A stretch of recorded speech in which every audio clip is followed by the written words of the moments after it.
Hello my wonderful creatives, I hope you're doing great. Today I wanna talk about one of the biggest killers of creativity, fear. Yeah, believe it or not, fear is one of the biggest killers of creativity. But to fully understand why, here's a small concept about creativity. So basically we have 3-step process to creativity. Get an idea, plan how to make it, and do it. And most creatives have no problem with the first step. You just have to observe things around you and experience them. This works later as inspiration.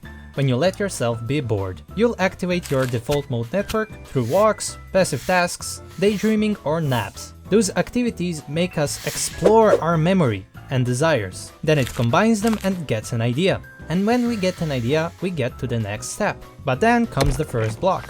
In the planning step, we need to define what tools and resources we'll use. We have to define how long would it take to make the idea, and what steps do we need to take. And the most common block here is lack of guidance. If we don't know how to use the tools or where to start, it tends to be very overwhelming. It can be both lack of information or too much information. This can also be a disguised fear of doing something wrong, fear of the idea not being possible, fear of not being ready, or whatever excuse your brain comes up to stop you from planning. Most of the time, the simple fix to this problem is to add a step in between. Refining the idea. Often, when we are not sure how to do something or how to learn how to do something, we're not even sure what we want to do. So in this step, we focus on clarifying what it is we want to actually do and filter out the vague parts. For example, if I want to make an FPS PvP game and I have some vague idea how it should look and work, it will be more pressuring and exhausting to learn how to program, which app to use, and how to use Blender. I know, I'll go watch some random tutorials for it. And ChatGPT, help. Holy shit, there is so much to do. I can't do this, fuck the idea of making games. I'll just go continue to scroll on Instagram. That's better. Ah, finally, comfort. I ain't doing that ever again, that was horrible, holy shit. But let's try again, but this time adding the refining step. So let's refine the idea of the PvP game. Alright, so I want to make a PvP FPS game. I will have 3 types of guns. Pistol, AK, and a sniper. There will be a map voting system, ability drops, and beach balls, and so on. You get the point. When we define what it is we're actually trying to do, the steps we need to take become clearer.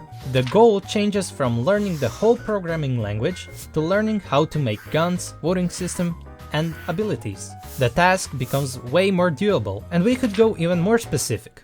Let's say I want to make an ability where you get a blue shield blob that breaks after 60 damage points, and so on. But for the sake of video length, I'm keeping it simple. But you can go as in-depth as you want, just don't go perfectionist on it. After we have a clear idea and plan, we get to the hardest part, actually doing it. And here's where most of the blocks come into play. And there are tons of them.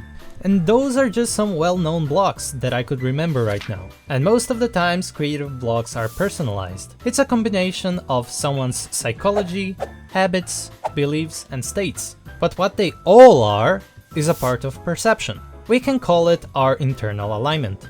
So how does fear and other blocks attack our creativity? Well, here's a concept I'll try to explain.